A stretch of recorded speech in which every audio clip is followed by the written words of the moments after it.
Bonjour, vous pouvez vous asseoir. Nous allons corriger les exercices qu'il fallait faire pour aujourd'hui. Avant ça, bien sûr, calcul mental. Il faut convertir 185 téraoctets en kilooctets. Et le nombre de kilooctets, je le veux en notation scientifique. Faites pause. Deuxième, il faut calculer 2 à la puissance moins 3. Faites pause.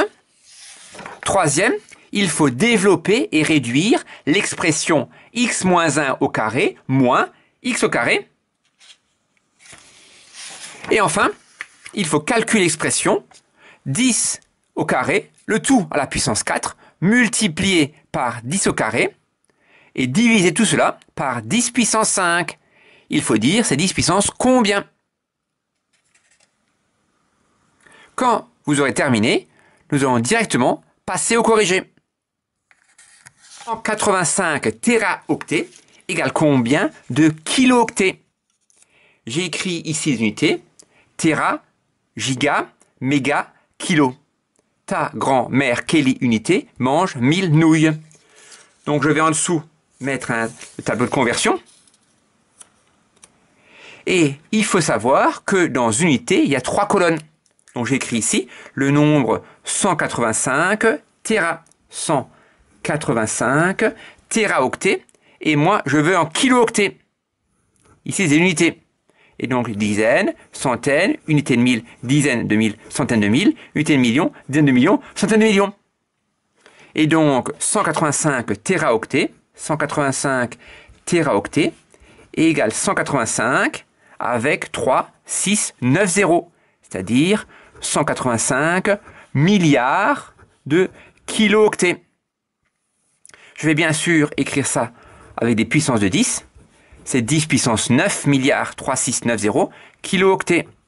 Et il faut bien sûr écrire ça en notation scientifique, c'est-à-dire un nombre compris entre 1 et 10, mais pas 10, suivi d'une puissance de 10. 185, c'est 1,85 fois 10 puissance 2. Comme je dois encore le multiplier par 10 puissance 9, ça fait 1,85 fois 10 puissance 11 kilooctets. Et donc là, j'ai bien écrit un nombre en notation scientifique, car le nombre ici est compris entre 1 et 10. Si on n'a pas de tableau à portée de main, c'est un petit peu long de faire ce tableau, il suffit de savoir que pour passer d'unité à l'autre, il faut multiplier par 10 puissance 3. Et donc, comme je veux passer des téras au kilo, je multiplie par 10 puissance 3, 6, 9. Je peux directement trouver le 10 puissance 9 ici. Donc j'ai bien écrit 185 téraoctets en kilooctets avec une notation scientifique. Calculer 2 puissance moins 3. 2 puissance moins 3, c'est 1 sur 2 puissance 3. 1, c'est 1, et 2 puissance 3, c'est 2 fois 2 fois 2.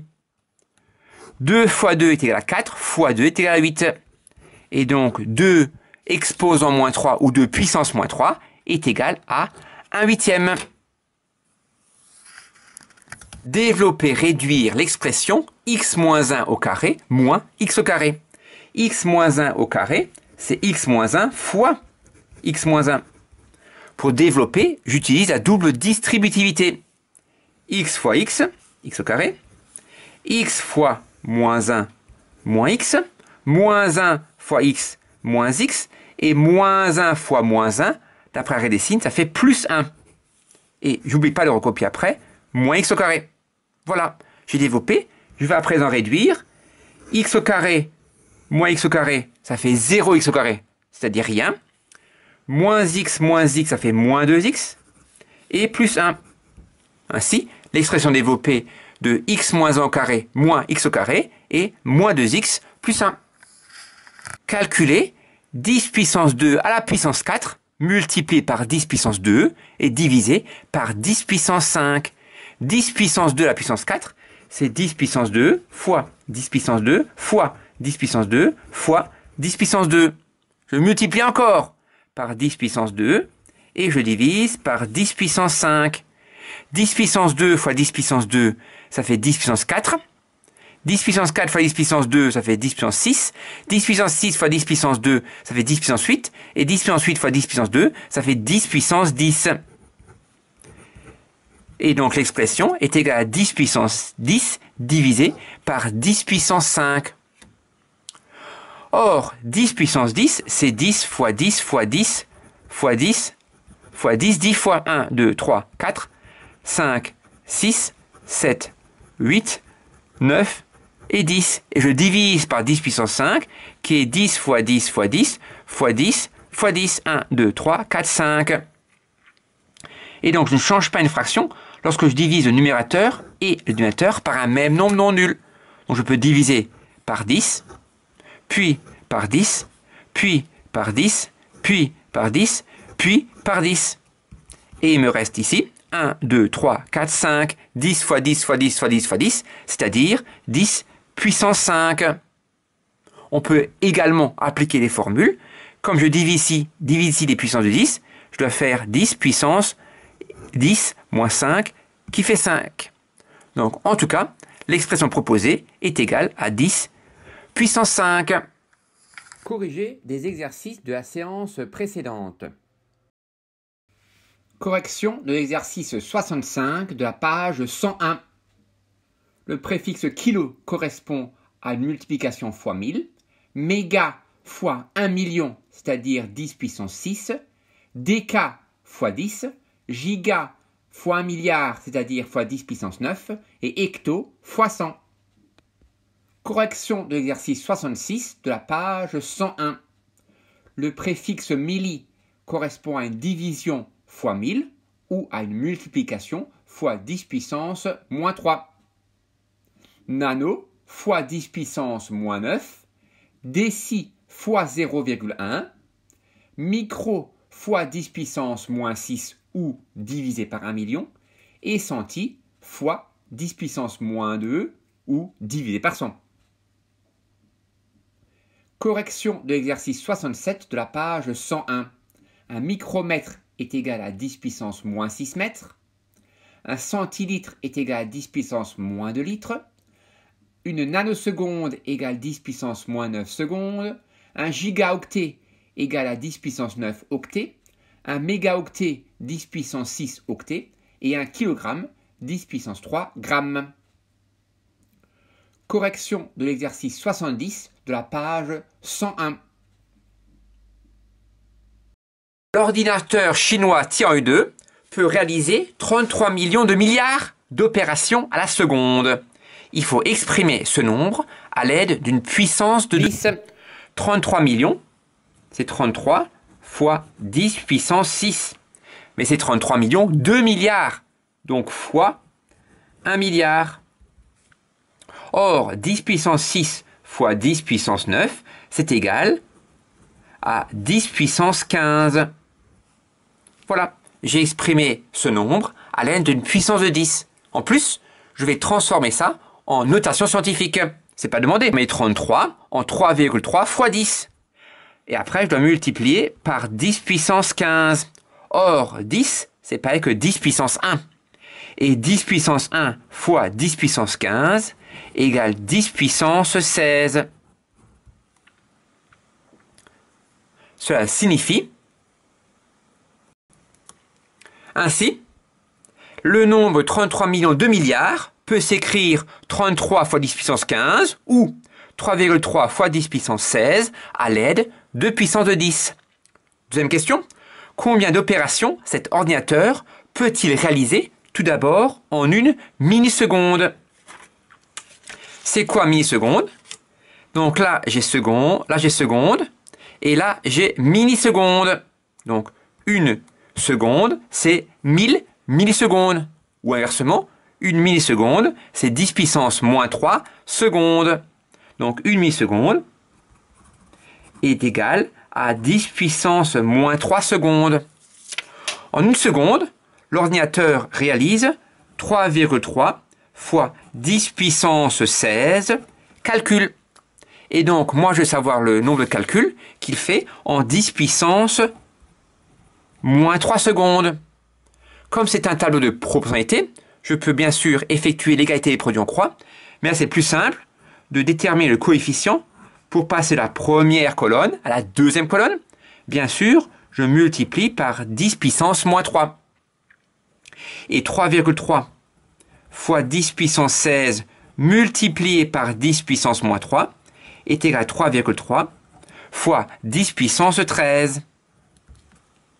Donc, en une milliseconde, l'ordinateur peut réaliser 3,3 fois 10 puissance 13 opérations. Ainsi, en une milliseconde, c'est-à-dire en 10 puissance moins 3 secondes, l'ordinateur peut réaliser 3,3 fois 10 puissance 13 opérations. Deuxième, en une microseconde. Microseconde, c'est ici.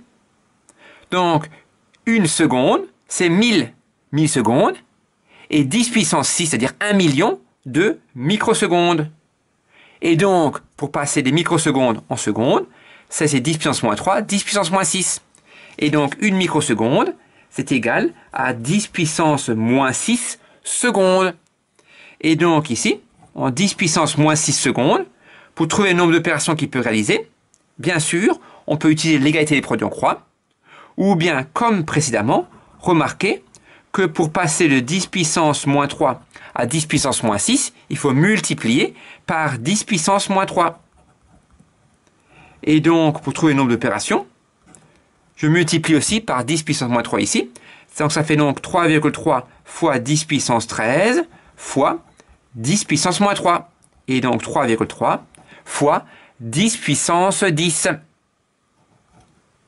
Ainsi, en une microseconde, l'ordinateur peut réaliser 3,3 fois 10 puissance 10 opérations. Et enfin, une nanoseconde.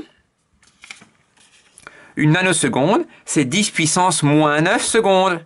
Moins 3, moins 6, moins 9. Donc, une nanoseconde est égale à 10 puissance moins 9 secondes. Et donc, en 10 puissance moins 9 secondes, je vais faire comme précédemment, je multiplie par 10 puissance moins 3. Et 3,3 fois 10 puissance 10 fois 10 puissance moins 3 est égal à 3,3 fois 10 puissance moins 7. Je peux aussi, évidemment, effectuer l'égalité des produits en croix. Donc, en une nanoseconde, l'ordinateur peut réaliser 3,3 fois 10 puissance 7 opérations. Et enfin, correction du dernier exercice, l'exercice 5. En considérant qu'un fichier audio a une taille de 800 MO, c'est-à-dire 800 mégaoctets, combien peut-on stocker de fichiers de ce type sur un disque dur de 2 téraoctets? 800 mégaoctets. 800 mégaoctets. Je peux convertir ces 800 mégaoctets en téraoctets. Ça fera 0 unité, 0 dixième, 0 centième, 0 millième et 8 10 millièmes. Autrement dit, 800 mégaoctets égale 0,0008 téraoctets. On peut le voir différemment. Je peux écrire 800 mégaoctets comme 8 fois 100 mégaoctets. Et pour passer des mégaoctets aux téraoctets, j'ai deux passages différents, c'est-à-dire c'est multiplié par 10 puissance moins 6. Car pour passer d'une colonne à une autre, c'est 10 puissance 3 dans ce sens-là, et dans l'autre sens, c'est 10 puissance moins 3. Donc pour passer des mégaoctets aux téraoctets, je change deux fois de colonne, une fois, deux fois, donc c'est 10 puissance moins 6. Et 10 puissance 2 fois 10 puissance moins 6 égale 10 puissance moins 4. Et donc je retrouve le fait que 800 mégaoctets égale 8 fois 10 puissance moins 4 téraoctets, ou, si je le veux, 0,0008 téraoctets. Donc moi je cherche à déterminer combien de fois je peux mettre 8 fois 10 puissance moins 4 téraoctets dans 2 téraoctets, ou 8 fois 10 puissance moins 4 fois combien est égal à 2? Et donc, il faut faire 2 divisé par 8 fois 10 puissance moins 4. Donc, le nombre de fichiers de taille 800 mégaoctets que l'on peut mettre dans 2 téraoctets est 2 divisé par 8 fois 10 puissance moins 4. Première méthode, j'utilise la calculatrice. Je tape 2 divisé par, entre parenthèses, 8 fois 10 à la puissance moins 4. Fermez la parenthèse. Et je trouve 2500. Autre méthode. 2 divisé par, entre parenthèses, 8 fois 10 puissance moins 4. Je commence par faire 2 divisé par 8, qui est égal à 1 quart, autrement dit 0,25. Et c'est 0,25 multiplié par 1 sur 10 puissance moins 4, qui fait bien sûr 10 puissance 4. 10 puissance 4, c'est 1 suivi de 4 zéros, c'est-à-dire 10 000. Et donc, 5 fois 10 000 est égal à 2500. Autrement dit, on peut stocker 2500 fichiers de taille 800 mégaoctets sur un disque dur de 2 téraoctets. Lors d'un transfert d'un fichier vidéo haute définition de 4,56 gigaoctets, une fenêtre affiche une vitesse de transfert de 4,8 mégaoctets par seconde. Question petite a. Combien de temps faudra-t-il pour transférer entièrement le fichier? Comme le transfert est de 4,8 mégaoctets par seconde, c'est-à-dire en une seconde, j'ai un tableau de proportionnalité. Pour compléter mon tableau, qui est un tableau de proportionnalité, je vais chercher ici à convertir 4,56 gigaoctets, qui est la taille totale de mon fichier, je vais convertir en mégaoctets. J'ai 4 unités, 56 gigaoctets. Comme moi je veux en mégaoctets, je rajoute ici un 0. Et donc 4,56 gigaoctets égale 4560 mégaoctets. Donc je complète mon tableau en écrivant ici que la taille totale de mon fichier vidéo haute définition est de 4560 mégaoctets. Et moi, je cherche le temps qu'il faudra pour transférer entièrement ce fichier. Je vais donc compléter ici le tableau de proportionnalité. J'utilise l'égalité des produits en croix. Donc le nombre que je cherche fois 4,8. Donc le nombre que je cherche, je vais l'appeler x, fois 4,8 mégaoctets est égal à 1 fois 4560. Donc le nombre cherché est 4560 divisé par 4,8. J'ai divisé par 4,8 les deux membres de l'égalité. J'utilise la calculatrice et je tape 4560 divisé par 4,8 et j'obtiens exactement 950.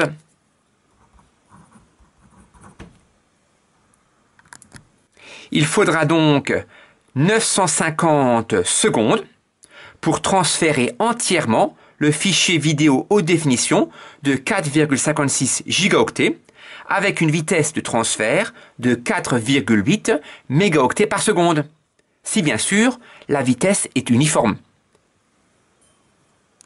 Je vais transformer 950 secondes en minutes et secondes. Je sais que dans une minute, il y a 60 secondes. Donc pour savoir le nombre de minutes qu'il y a en 950 secondes, je pose la division euclidienne, 950 divisé par 60. Il y va 15 fois, il reste 50. Cela signifie que 950 secondes représentent 15 minutes. 15 minutes, c'est 900 secondes, plus 50. C'est-à-dire 950 secondes représentent 15 minutes et 50 secondes. Donc, il me faudra 15 minutes et 50 secondes pour transférer entièrement le fichier vidéo haute définition de 4,56 gigaoctets avec une vitesse estimée constante de 4,8 mégaoctets par seconde. Ouf. Enfin, dernière question. Quel pourcentage du fichier a été transféré après 6 minutes et 20 secondes. D'après la question précédente, je sais que la vitesse de transfert est de 4,8 mégaoctets par seconde. Cela signifie qu'en une seconde, il y a 4,8 mégaoctets qui est transféré. Je vais chercher la taille du fichier transféré après 6 minutes et 20 secondes. 6 minutes, c'est 360 secondes. Car 1 minute, c'est 60 secondes. Et 360 secondes plus 20 secondes, c'est égal à 380 secondes. Donc, au bout de 380 secondes, je vais chercher la taille du fichier transféré. Bien sûr, j'utilise l'égalité des produits en croix et je fais 4,8 fois 380. 4,8 fois 380. 4,8 fois 380 et j'obtiens 1824. Sans utiliser l'égalité des produits en croix, je peux très bien remarquer que le coefficient pour passer de la première colonne à la deuxième colonne est fois 380. Et donc, il suffit de faire 4,8 fois 380 est égal à 1824 mégaoctets. Ainsi, en 6 minutes et 20 secondes, on transfère 1824 mégaoctets, toujours si l'on suppose que la vitesse de transfert est uniforme et la vitesse est de 4,8 mégaoctets par seconde. Fichier total à 4560 mégaoctets. Et donc là, en téléchargeant 1824 mégaoctets, j'ai moins que la moitié. Je peux également remarquer que j'ai moins que la moitié, car le temps total pour transférer tout le fichier est de 15 minutes et 50 secondes. Donc, en 6 minutes et 20 secondes, j'aurai moins que la moitié. Donc, c'est pas ça la question. La question, c'est de trouver le pourcentage exact de fichier qui a été transféré après 6 minutes et 20 secondes. Le fichier total représente 100% du fichier. C'est-à-dire que 4560 mégaoctets est 100% du fichier. Et moi, je cherche le pourcentage que représente 1824 mégaoctets par rapport à l'ensemble du fichier de 1460. Pour compléter ce tableau de proportionnalité, bien sûr, j'appelle x le pourcentage cherché et j'effectue l'égalité des produits en croix. 1460 fois x est égal à 100 multiplié par 1824. En divisant par 1460 les deux membres de l'égalité, j'obtiens que le nombre cherché est 100 multiplié par 1824 divisé par 4560. 100 multiplié par 1824 est égal à 182 400 et je divise par 4560 et j'obtiens 40. Ainsi, après 6 minutes et 20 secondes, 40% du grand fichier de 4,56 gigaoctets a été transféré à la vitesse uniforme de 4,8 mégaoctets par seconde. Pour vous expliquer les puissances d'un nombre quelconque, je vous propose de vous expliquer la légende de Sissa. J'ai prévu de faire une vidéo sur cette légende pendant les vacances d'été, car cela me prend bien une semaine. Je vous propose la version de mon collègue du site Maths et Rapi, qui a eu la bienveillance d'accepter que je vous diffuse sa vidéo. La légende de Sissa. La légende la plus célèbre sur l'origine du jeu d'échecs raconte l'histoire du roi Belkip en Inde, qui cherchait à tout prix à tromper son ennui. Il promit donc une récompense exceptionnelle à celui qui proposerait une distraction qui le satisferait.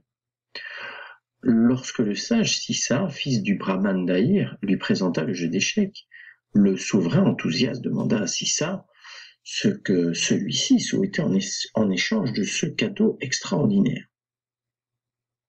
Humblement, Sissa demanda au roi de déposer un grain de riz sur la première case du jeu d'échecs, d'en déposer 2 sur la deuxième case, et puis 4 sur la troisième, et ainsi de suite pour remplir l'échiquier en doublant la quantité de grains à chaque case.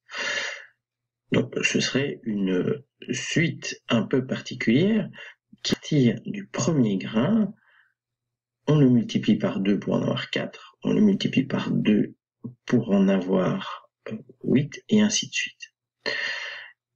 Et donc ce serait une autre suite qu'on appellera la suite géométrique.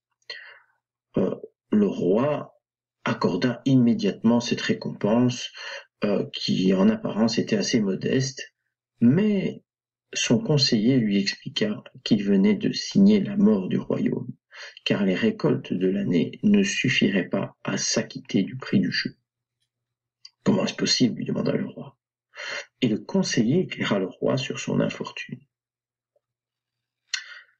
Sissa demandait au prince de déposer un grain de riz sur la première case, et puis 2 sur la deuxième, et puis 4 sur la troisième, et ainsi de suite pour remplir l'échiquier en doublant la quantité de grains à chaque case.